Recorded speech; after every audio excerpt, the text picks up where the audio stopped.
So hello class, good afternoon. So we will discuss example problems for the design of steel purlins. Okay. So these problems is a past board exam. Okay, this is a situational past board exam in civil engineering licensure. Okay, so a W50, 150 by 14 is used as a purlins and having a space of 1.732 meters on centers. Okay, the spacing of the truss is 5 meters with a pitch of 1/4 or 1:4.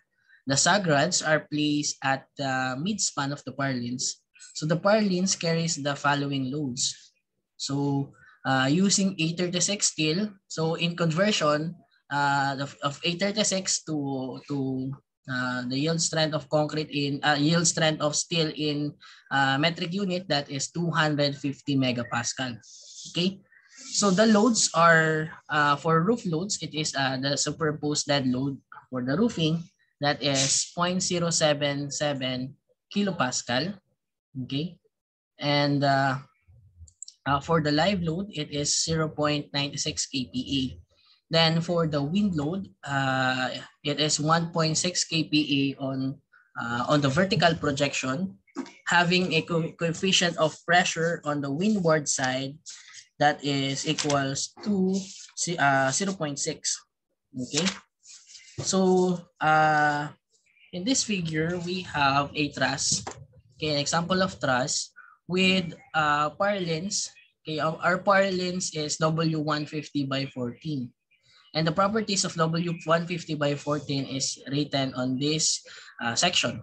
We have the unit, the self-weight of our purlins, that is 0.133 kilonewton per meter. The total depth of purlins, that is 150 millimeters. The thickness of the flange, that is 5.5 millimeters. The section modulus is 91.5 times 10 raised to 3 millimeter raised to 3. And the IX, okay, the area, the BF, the thickness of the web, the SY and IY. Okay.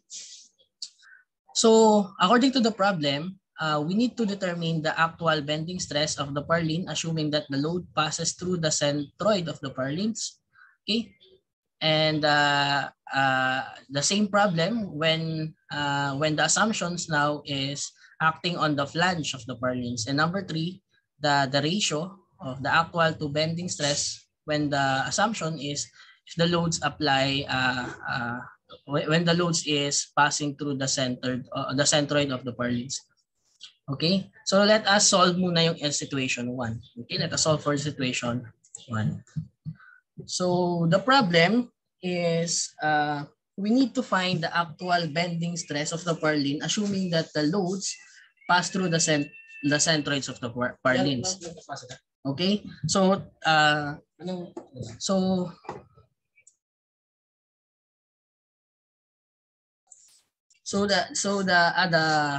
problem number 1 is solve natin. Okay, so number 1 is the bending stress assuming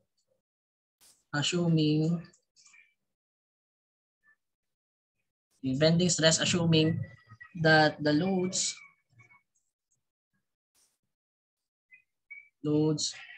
pass through the centroid.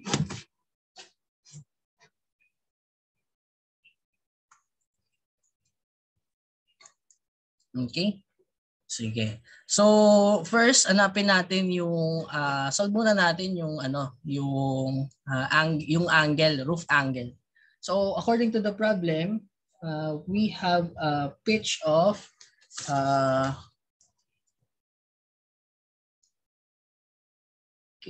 1:2. It should be 1:2. Sorry. It should be 1:2. So may problem dito. It should be 1:2. Okay. The problem is have a pitch of 1:2. So therefore, okay. So bakit 1:2? Ay, sorry. So tama nga siya na 1:4. Mali pala yung drawing. So 1:4 nga siya, but the roof angle, okay, the roof angle, if we consider this theta, okay, kung papansinin natin tong theta na to, okay, so kung yan ay 4, this will be 2 meters and this will be 2 meters. So therefore, in order to check the angle theta, in order to check the angle theta, that is considering this triangle, that is tangent theta, it is equals to 1:2, 1/2. Okay. Therefore, your angle theta will be equal to the tangent inverse of 1/2, that is equivalent to 26.6 degrees. Okay. So now we can now solve for the vertical loads and mga needed. Okay, so ito siya, di ba? So according to the steps in designing purlins, we need to find the from area load, we will go to member load. Okay, then after member load, go to maximum moment, then bending stresses. So that is our goal. Okay, that is our goal. So given, okay, should be, okay, move ko lang, should be on the second slide.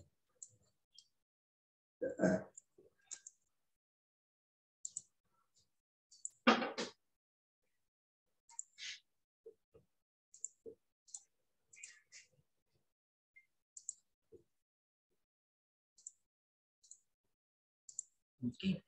So, given na yung ating area loads. So, this will be our area loads.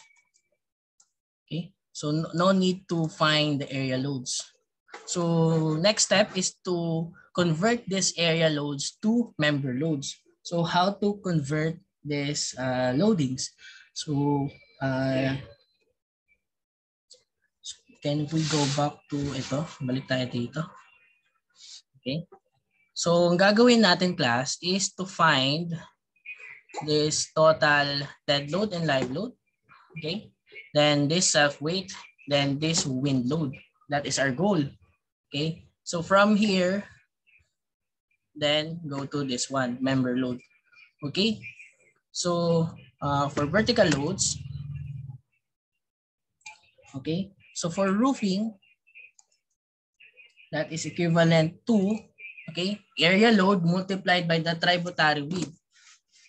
Okay, so since our tributary width is the spacing is 1.732, and we have a constant spacing, okay, therefore our tributary width is 1.732. So it should be 0.077 multiplied by 1.732. That is equivalent to, okay, 0.133.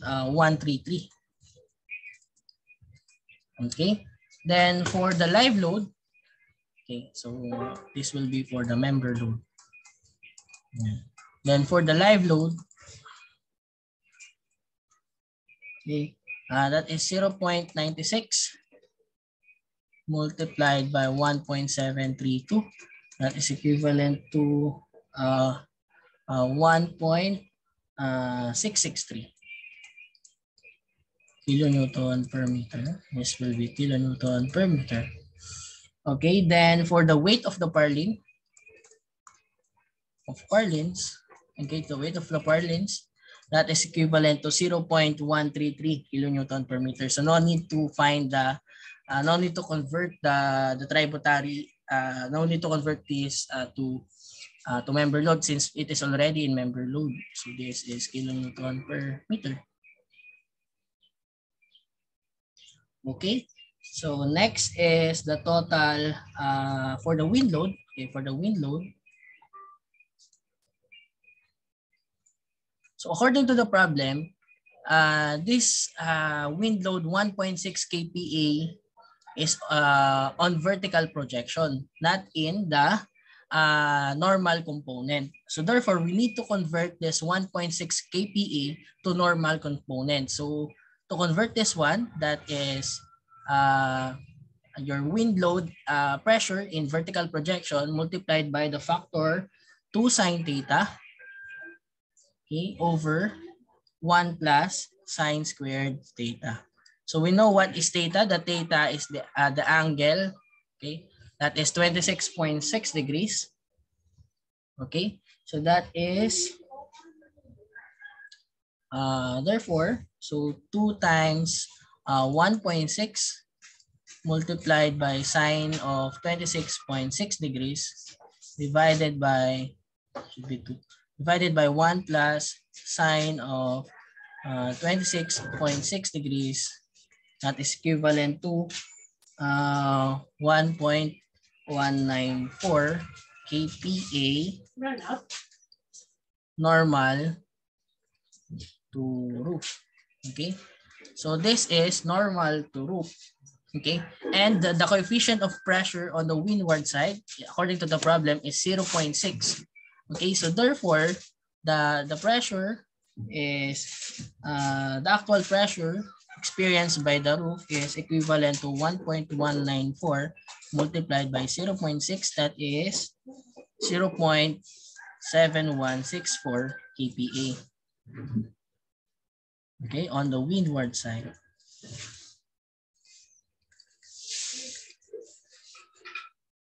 Okay, so this 0.7164 kPa on the windward side is not, is already the area load that we need to find, but it is not the member load. Okay, so in order to find the member load due to the wind, that is 0.7164 multiplied by the tributary width. So the tributary width we are considering is 1.732.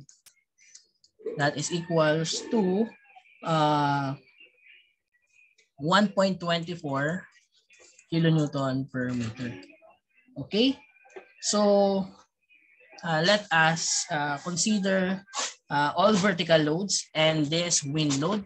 Okay, so for the vertical loads, okay, for the vertical loads, okay, we have the roof, we have the live load, and we have the self weight. Okay, so that is equals to 0.133.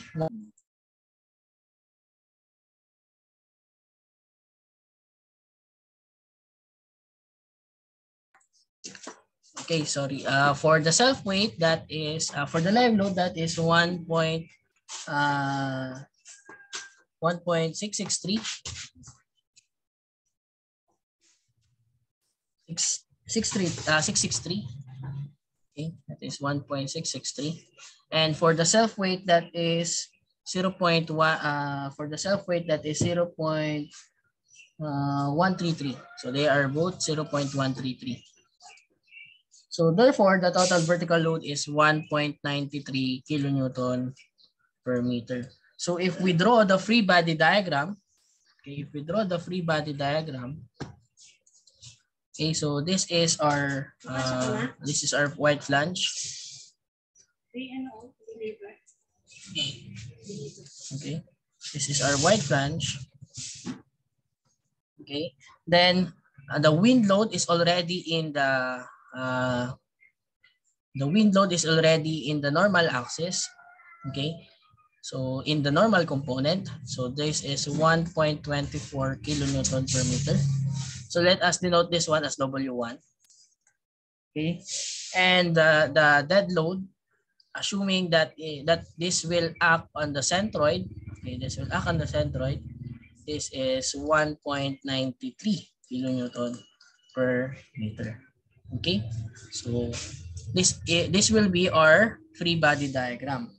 Okay, so if you have an angle, this one, you have an angle theta, this will be your angle theta. Okay, so let us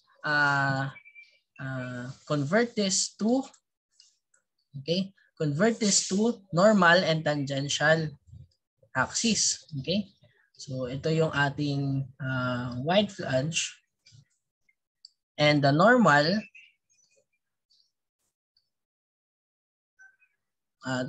will be the tangential, and the normal axis Okay, so if we go back,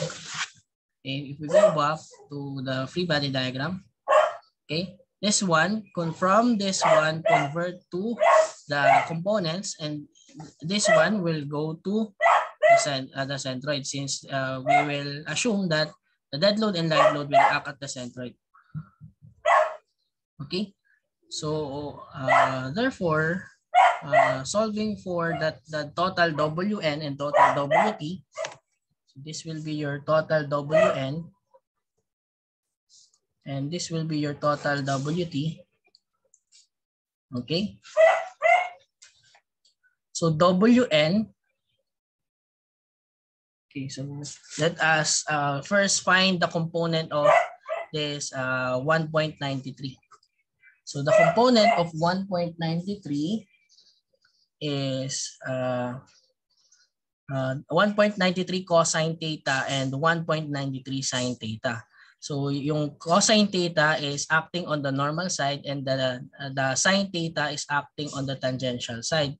So the total Wn will be equal to 1.24, ito siya, from here, plus the normal component of 1.93 kilonewton per meter. That is 1.93 cosine of theta, which is 26.6 degrees. That is 2.96 kilonewton per meter. Okay, then the total Wt. So the total Wt is only the tangential component of this 1.93 kilonewton per meter load.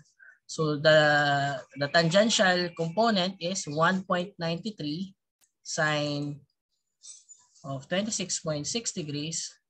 That is 0.864. Okay, so therefore we already know what is the total Wn and the total Wt. So we can now solve for problem 1. The problem 1 is asking what is the total bending stress. Okay, assuming that all loads are acted on the centroids of the white flange. Okay, so if we go back dun sa ating steps, so now we know what is the member load, okay, and we determine the moment. Okay, we will now get the maximum moment. Okay, so to determine the maximum moment, we will need to check if there is sagrads. Okay, so according to the problem, sagrads are placed at the midspan of the purlins. So if your sagrads is placed at the midspan, okay, your major bending is WL squared over 8. And your minor bending is WL squared over 32. Okay, and your minor bending is due to the tangential load, and this major bending is due to the normal load. Okay, so therefore, let us summarize. Yung Mn natin is equals to your Wn L squared over 8. And yung Mt natin, yung Wt natin, okay, yung M sub t is due to Wt L squared over 8. Okay? So, the normal load, okay, yung normal load natin is, bakit 8? Should be 32 since you have sagrads at the midpoint. Okay? Therefore, your Mn is equals to 2.96. Okay, 2.96. What is your total L? Okay, the spacing of the truss is 5 meters, and the spacing of the truss is also the length of your purlins. Okay, that is the unbraced length of your purlins. Therefore, your Mn is equals to 9.25 kilonewton meter. And for your Mt, since you have a sagrad at the midpoint, okay, that will be 0.864 multiplied by 5 squared divided by 32. You have your Mt, that is a tangential moment, that is 0.675 kilonewton meter. Okay, so if we check Okay, if we check, okay, your WN is acted in this normal axis. This will be your WN.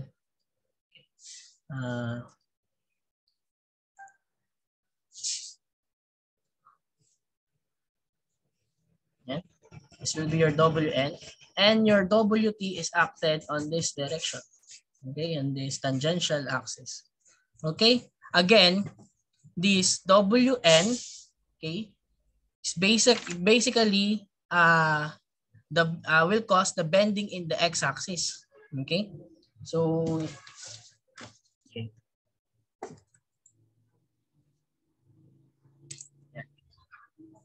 yeah. So for example, this is your purlins. Okay, if you can see, this is your purlins. Then your WN is acting on this side. Okay, this will cause a bending na ganitong axis. Okay, na ganyan. So this will be bending in the x-axis. Okay, but if you have a WT in this side, okay, in this manner, so this will form, okay, baliktarin ko lang ha, this will form a bending on this direction. Okay, so kanina, pag ganito, okay, ganyan. But now, pag ganito siya, isa ganitong side. Okay, so this will cause, in other words, this WN will cause the bending in the x-axis, and WT will cause the bending in the y-axis. So therefore, if you will cross check, okay, in different references, in different books, okay, FBX, or the actual bending in the x-axis, is equals to MN over SX. And your FBY is equals to MT over SY. Okay, the problem is, okay, if you go back to the steps I provided, okay, yung bending stresses. So in tangential and minor y-axis bending, you need to check, okay, if your top flange is at the center. Okay, your top flange is at the center. If your top flange is at the, if your WT acted on the top flange, you will use SY over 2. If your tangential load will acting on the centroid, you will use SY. Okay, so since our problem is SY, SY, so meaning your WT acting on the centroid.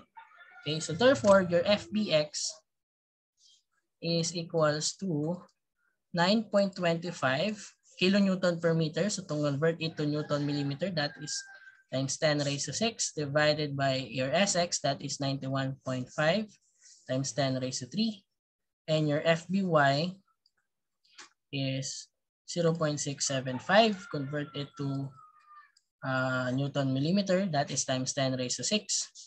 SY, that is 18.4 times 10 raised to 3. Okay, therefore your FBX is equals to okay. So therefore your FB, your total bending stress is equals to your FBX plus FBY, which is equals to 137.78 megapascal. Okay, so this is our answer to the problem. Okay, so what if, okay, I did not mention the load combinations used. Okay, the load combinations used is dead load plus live load plus wind load. Okay, so meaning there is no factor in the load combinations. So so in order to use to incorporate the load combinations, okay, you will use before you find WN and WT, okay, before go to WN and WT, use check your load combination. So use dead load plus live load plus wind load. Okay, So that is why we have your WN. So itong WN natin, yung 1.24 natin comes from the the wind load, which is 1.0. This 1.93 comes from the dead load and live load. So before you add, so you will check if you have a load combination. So if you can check, let's say 0.75 dead load, 0.75 live load, 0.75 wind load.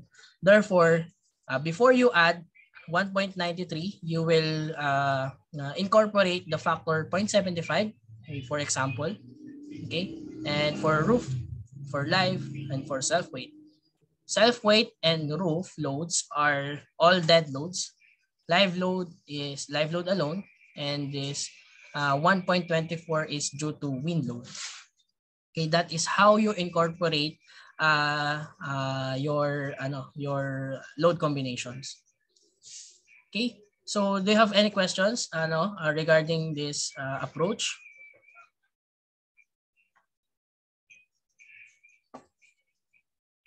Okay. So far, so. Okay, so dagdag tayo for dagdag tayo ng space.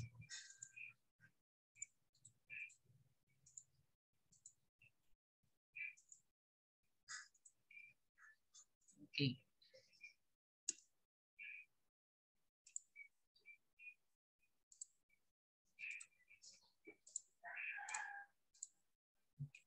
So next problem is number 2. What if what is the total stress if the assumption is your loads will act on the top flange. Okay, so determine, okay, according to the problem, determine the bending stress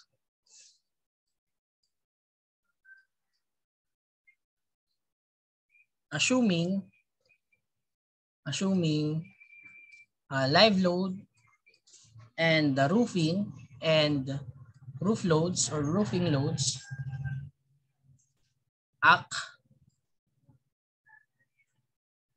on the flange.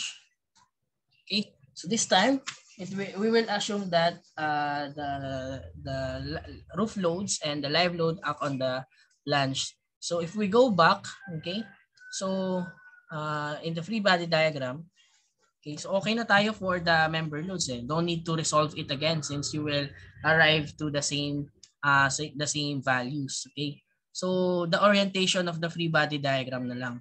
Okay, so for balik tayo for the wind load. Okay, for the wind load as is, your wind load is 1.24 kilonewton per meter. Okay, that is 1.24 kilonewton per meter. Then, according to the problem, your dead load, your roof loads and live load will act on the top flange. Okay, so in our example, this one, okay, this is the case when your dead load and live load act on the top flange. Okay, so therefore, this will be your dead load plus live load, which is equivalent to 0.133 plus 1.663. So 0.133 plus 1.663, that is equals to 1.796. 1.796. Okay. Then your self weight is obviously always acting on the your self weight is always acting on the centroid since that is a self weight, that is 0.133. Okay, so therefore this will be your final free body diagram if the assumption is the live load and the roofing loads are on the flange. Okay, so before we go to to find the moments and the bending stresses, okay, so solve muna natin yung yung total yung components of this one. So another free body diagram to find the components. Okay, So this one, ito siya as is, that is 1.24 kilonewton per meter. Okay? And your dead load and live load, which is 1.796, has a components. You have a component that is 1.796 sine theta. And this one also, which is equivalent to 1.796 cosine theta. Okay?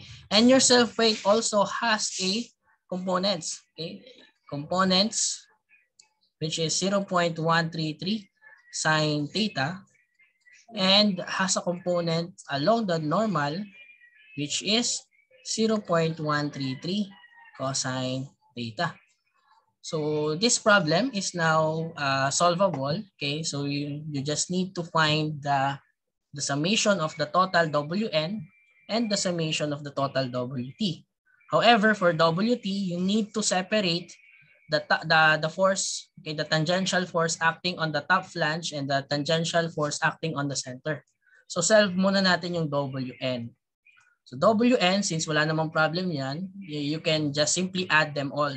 So 1.796 cosine theta due to the dead load and live load, plus the 1.24 due to the wind load, plus 0.133 cosine theta due to the self-weight. That is equivalent to 2.965. Okay? And your Wt acting on the top flange, so Wt sub 1 na lang siya. So Wt sub 1, that is equivalent to 1.796 sine theta. Okay, this will be the tangential force acting on the top flange, that is 0.804. And your Wt sub 2, which is 0.133 sine theta, that is the self-weight acting on the center, that is 0.06 kilonewton per meter. Okay, so why I am separating the tangential load? Because in getting the stresses, okay, the bending stresses, you need to use 1/2 of Sy, or 1/2 of the section modulus on the y-axis for the tangential load acting on the top flange, and a full Sy for a tangential load acting on the centroid. Okay, so therefore your mx, which is equals to your the normal moment, which is also mx, is Wn L squared over 8. And for my, since you have a sagrads at the midspan, that is equivalent to Wt L squared over 32. Okay, so using again the dead load, live load combination, dead load, live load, and wind load combination, so there is no factor. Okay, there is no factor that modifying these loads. Okay, these loads and these loads. Okay, there is no factor. Okay, so therefore your mx is equals to 2.965 times 5 squared over 8. Your mx is equals to 9.27. Okay. That is 9.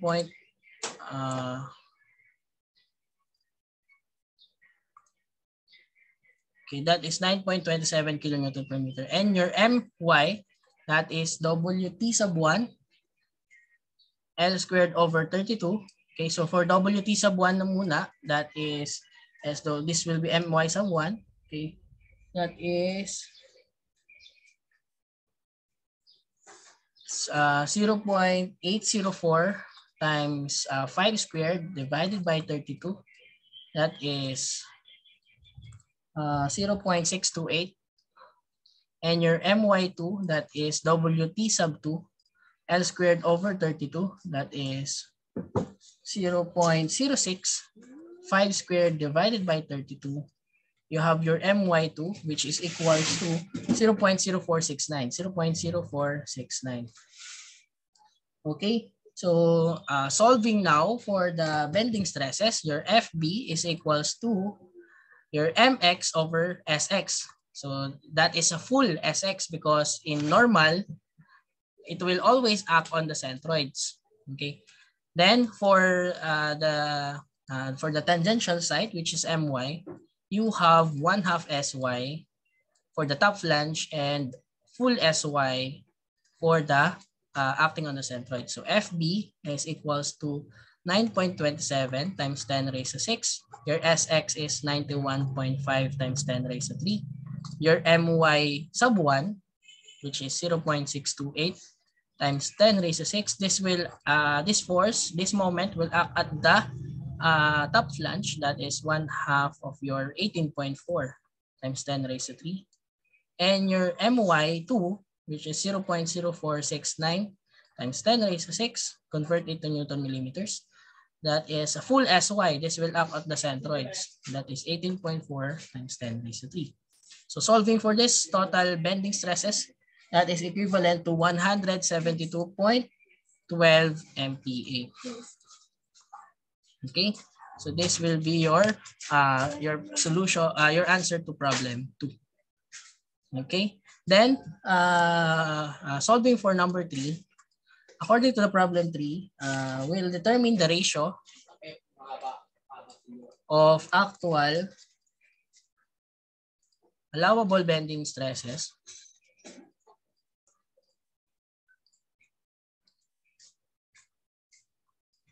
to the capacity, assuming that the section is compact. Okay, assuming that according to the problem, assuming that the section is compact and your bend in your capacity in x-axis is 0.66 Fy and the capacity on the y-axis is 0.75 Fy.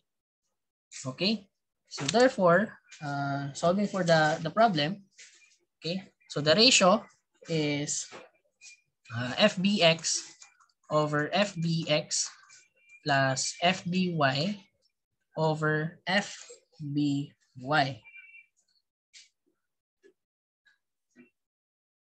Okay, so let us try to solve for FBX and FBY. So this time, sabi dito, ang kukunin lang daw natin if the assumption is acting on the centroid. So dun lang daw muna tayo mag-solve for the acting on the centroid. Okay, so therefore, yung solve natin kanina on problem 1, what is the FBX on problem 1? Okay, our FBX on problem 1 is due to MX over SX. Okay, that is MX over SX divided by your FBX, and your FBY is MY over SY, which is equals to FBY. Okay, that is your DCR. Okay, your DCR will now be equal to, what is your MX over SX on problem 1? That is 9.25 times 10 raised to 6 divided by your full SX over what is the capacity of FBX, that is 0.66 Fy. Then your FBY, that is MY over SY, which is equivalent to 0.675 times 10 raised to 6 divided by your SY divided by your FBY capacity. Your FBY capacity assumption is 0.75 Fy. Okay, now solving for the DCR, that is equivalent to, okay, that is equivalent to 101.09 over 65 plus 36.68, okay, 165 divided by, okay, divided by